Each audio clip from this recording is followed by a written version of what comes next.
Good day to all listeners. Your host is Mr. Hamzad Mohammed. The forthcoming short talk by me to you all was researched and prepared by yours truly. Editing of my work was done by Dr. Jerome Tilak-Singh, Senior Lecturer in History at UWI St. Augustine. I'll now begin. Our country can boast of many holidays, one of them being Indian Arrival Day. In this context, I would like to congratulate ASJA Boys College of San Fernando for embarking on such a project to celebrate this auspicious day. Why did the East Indians come to Trinidad? The answer is simple. In the need of labor for the sugarcane plantation in the West Indies, India was considered a possible source. On October 3, 1814, Sir Ralph Woodford sent a recommendation to one, Mr. Earl Bathurst, Secretary of State for the Colonies, suggesting the use of Indian labor. Part of the recommendation reads, quote, "The cultivators of Hindustan are known to be peaceful and industrious," unquote. On 30th May 1845, the first batch of Indians came to Trinidad. Armed with their weapons, namely various languages, diverse cultures, and a drive to succeed, the Indians came and thus far have been able to leave indelible marks on the sands of time in this country. However, their passage to Trinidad was not an easy one, having to sail across the treacherous oceans. So quite obviously, some of them succumbed to the harsh conditions along the way. To further compound their miseries, the Indians had to face the stark realities of a different culture on arrival in Trinidad.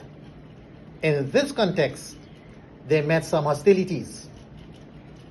With respect to labor, the Indians had to work with an indenture or contract system.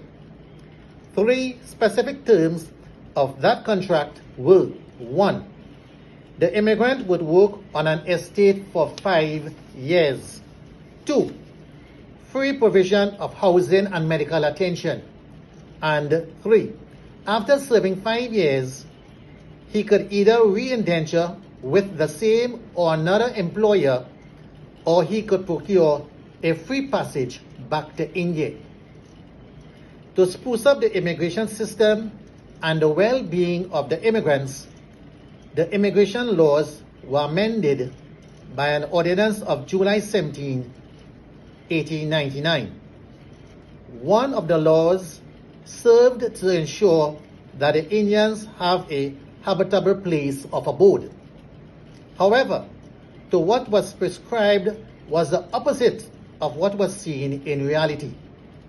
Squalor was root-proof of the housing inadequacies the Indians were subjected to. Quick amelioration was needed.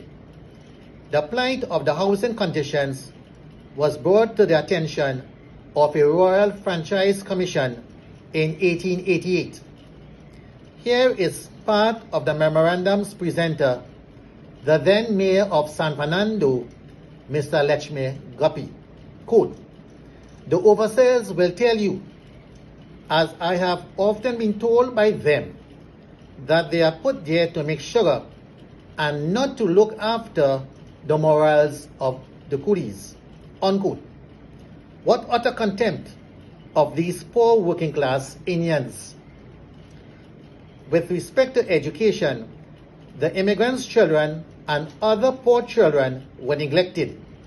Again, disdain shown to the Indians.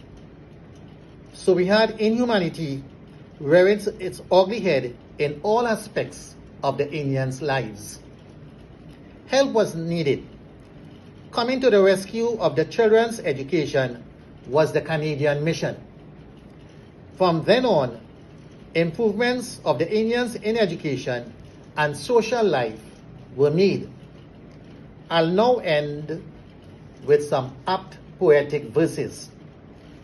With the lofty ideals, many burning desires, ever-conquering minds, came the East Indians.